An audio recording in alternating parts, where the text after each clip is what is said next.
पांडवों ने द्रौपदी के साथ विवाह करने के पश्चात आपस में फूट ना होवे इसलिए एक नियम बनाया था। वह नियम इस प्रकार था कि द्रौपदी प्रत्येक पांडवों के घर में एक एक वर्ष निवास करेगी और उस समय यदि कोई दूसरा भाई द्रौपदी के निवास स्थल जाए तो उसे 12 वर्षों तक वन में निवास करना होगा। जब द्रौपदी धर्मराज युधिष्ठिर के महल निवास कर रही थी उस समय एक दिन नगर में ब्राह्मणों की गोए चोरी होने पर ब्राह्मण अत्यंत दुखी होकर खांडवप्रस्थ में आकर अर्जुन से सहायता मांगी। अर्जुन का धनुष उस समय युधिष्ठिर के भवन में था। अर्जुन ने ब्राह्मण की सहायता और धर्म का पालन करने हेतु उस नियम को तोड़कर युधिष्ठिर के भवन से अपना धनुष उठाकर उस चोर के पीछे भागा और उसे मारकर ब्राह्मण की गोए छुड़वा ली।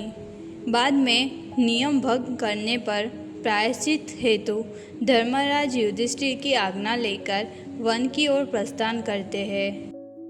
वन में उनकी मुलाकात नागकन्या उल्पी और मणिपुर के राजा चित्रवाहन की पुत्री चित्रांगदा के साथ होती है। वे उनका पानी ग्रहण कर कुछ समय उन्हीं के साथ व्यतीत करते हैं। उन दोनों सुंदर कन्या से धनंजय अर्जुन को 2 बड़े बलशाली पुत्र प्राप्त होते हैं। उल्पी से इरावन नामक पुत्र होता है और चित्रांगदा से बब्रुवाहन नामक पुत्र उत्पन्न होता है। कौरवों और पांडवों के युद्ध के बाद व्यास जी की प्रेरणा से धर्मराज युधिष्ठिर अश्वमेध यज्ञ का अनुष्ठान करते हैं। उस यज्ञ में अश्व को छोड़ा जाता है जो पांडवों के दीप्तिमान यश का विस्तार करता हुआ पूरे पृथ्वी पर भ्रमण करे और उस अश्व के रक्षा करने के लिए अर्जुन को नियुक्त किया जाता है। वह अश्व विचरते हुए मणिपुर जा पहुंचता है। मणिपुर में अर्जुन का पुत्र बब्रुवाहन राज्य करता था। जब उसे पता चलता है कि उसके पिताजी नगर में आए हैं तब वह बहुत खुश होकर अपने पिता को मिलने जाता है। परंतु अर्जुन को बब्रुवाहन का यह व्यवहार क्षत्रिय धर्म से वंचित लगा, इसलिए वह कुपित होकर बब्रुवाहन से कहने लगा, बेटा यह उचित नहीं है। जान पड़ता है तो क्षत्रिय धर्म से बहिष्कृत हो गया है। मैं महाराज युधिष्ठिर के यज्ञ संबंधी अश्व की रक्षा करता हुआ तेरे राज्य के भीतर आया हूँ, फिर भी तू मुझसे युद्ध क्यों नहीं करता? तुझ दुर्बुद्धि को धिक्कार है। तू निश्चय ही क्षत्रिय धर्म से भ्रष्ट हो गया है, क्योंकि युद्ध के लिए आए हुए मेरा स्वागत सत्कार तू साम नीति से कर रहा है। एक स्त्री की भांति तू यहाँ युद्ध के लिए आए हुए मुझे शांतिपूर्वक साथ लेने के लिए चेष्टा कर रहा है। यदि मैं हथियार रखकर खाली हाथ तेरे पास आता तो इस ढंग से मिलना ठीक हो सकता था।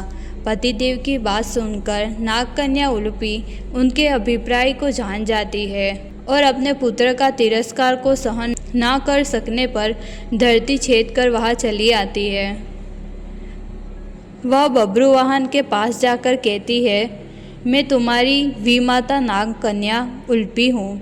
तुम्हारे पिता कुरुकुल के श्रेष्ठ वीर और युद्ध के मत से उन्मत्त रहने वाले हैं, अतः इनके साथ अवश्य युद्ध करो। ऐसा करने से ये तुम पर प्रसन्न होंगे, इससे तुम्हें महान धर्म की प्राप्ति होगी। यह सुनकर बब्रुवाहन युद्ध करने का निश्चय कर लेता है। कवच पहनकर रथ पर आरूढ़ हो जाता है और फिर अर्जुन का अपने पुत्र बब्रुवाहन के साथ युद्ध आरंभ हो जाता है। बब्रुवाहन अपने धनुष से अनेक बाणों का समूह बीनकर अपने पिताजी को पीड़ित कर देता है।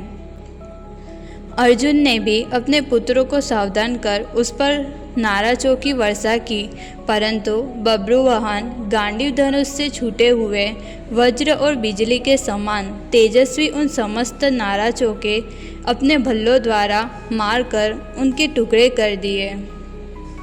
उन दोनों का वह युद्ध देवासुर संग्राम के समान भयंकर जान पड़ता था।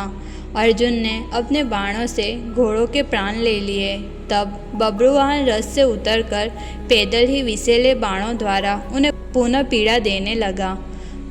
उसके एक बाण ने अर्जुन की छाती में एक गहरा आघात किया। वह बाण अर्जुन के मर्मस्थलों को विदीर्ण करके भीतर घुस गया, जिससे अर्जुन निष्प्राण होकर पृथ्वी पर गिर पड़ा। बब्रुवाहन को भी पहले से बाणों द्वारा घायल हो चुका था और पिता को देखकर वह भी मूर्छित होकर गिर पड़ा।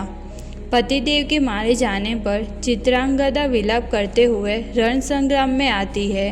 वह रोते हुए उलूपी से कहती है, हम दोनों के स्वामी मारे जाकर रणभूमि में सो रहे हैं। तुम्हारी प्रेरणा से ही मेरे बेटे ने समर विजयी अर्जुन का वध किया है। मैं तुमसे इनके प्राणों की भीख मांगती हूँ, तुम इन्हें जीवित कर दो। इसी प्रकार वह कल्पांत करने लगी। उधर बब्रुवाहन को पुनः चेत हुआ। अपनी माँ को देख वह विलाप करने लगा। संग्राम में जिनका वध करना दूसरे के लिए कठिन है, जो युद्ध में शत्रुओं का संहार करने वाले हैं, उन्हीं मेरे पिता अर्जुन को आज यह मेरे ही हाथों मरकर पड़ा देख रही है। मैं अत्यंत क्रूर, पापी और सम्रांगण में पिता की हत्या करने वाला हूँ। मैं इसका प्रायश्चित कैसे करूँ? यदि मेरे पिता नरश्रेष्ठ अर्जुन आज जीवित होकर उठकर खड़े नहीं हो जाते, तो मैं इस रणभूमि में उपवास करके अपने शरीर को सुखा डालूंगा। इतना कहकर वह मौन हो जाता है। तब उलूपी ने संजीवन मणि का स्मरण किया।